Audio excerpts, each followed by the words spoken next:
لحديثك صحيح ترغيب هاتو خوش بيستي خوا فرمي صلى الله عليه وسلم. ما حديثش هر بهمان شيء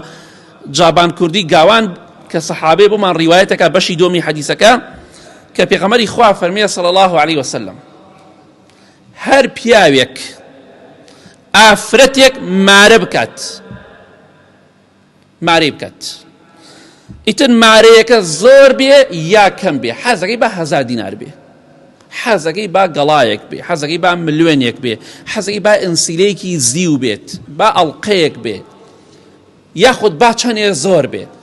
چونکە فەرمووی على ما قل من المهر أو كثر زۆر بێ یا کەم بێ کێشە نییە گرنگەوەی مارەی کردووە پیاوێک ئافرەتێکی مارە کردووە بەڵام دەفەرمێ وليس في نفسه أن يؤدي إليها حقها خدعها بەڵام کاتێکە مارەی ئەکا مارێکی چەندێکە ئەوەنە مسقال ئاڵتون ئەوەنە ملیۆن ڕازیم بەس ئەڵێ بەخوا چاوی بە یەک دینار ناکەوێت ئەها نیەتی وایە خۆشنی هێناوە لای وەلی ئەمری ئافرەتەکە مارەی کردووە خەڵک زانیوێتی بە حەڵاڵی هێناوێتی بەڵام چونکە نیەتەکەی پیسە بزانی خوای گەورە چی بۆ دەنووسێت ناو خۆشمانە هەیە کاکە کێ توورەکەی بۆ مارەی دووریوە ئەم قسەی لەوانەیە شمولیەم کەسانەکە توورەکەی بۆ یانی کەواتە کێ مافی ئافرەتی داوە ئەگەر نیەتت وابێ ئەم ئافرەتە بهێنی و مارەی پێ نەدەی فێڵی لێ بکەی خەدەعها فێڵی لێ بکەی پێغەمبەری خوا فەرمی صلی الله علیه و سلم فمات ولم يؤدي إليها حقها بشمرێ و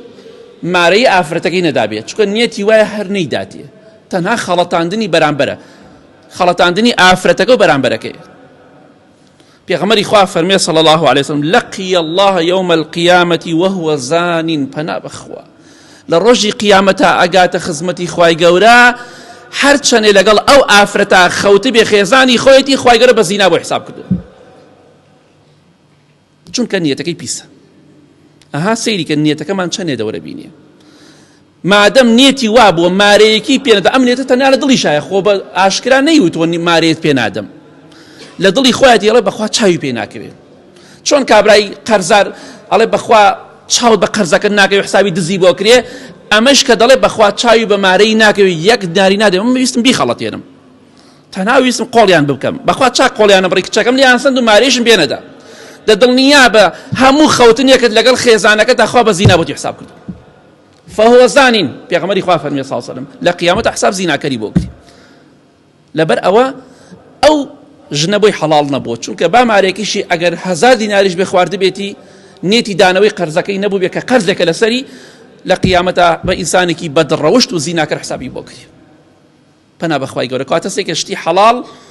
بەهۆی نیەتی پیسەوە حرام دەبێت نێتمان پاکەینەوە بە ئیزنی خوا لە هەموو کار و کردەوەیەکدا نێتمان پاک بێ پاداشتی گەورە وەردەگرین نێتمان خراپ بێ سزای گەورە وەردەگرین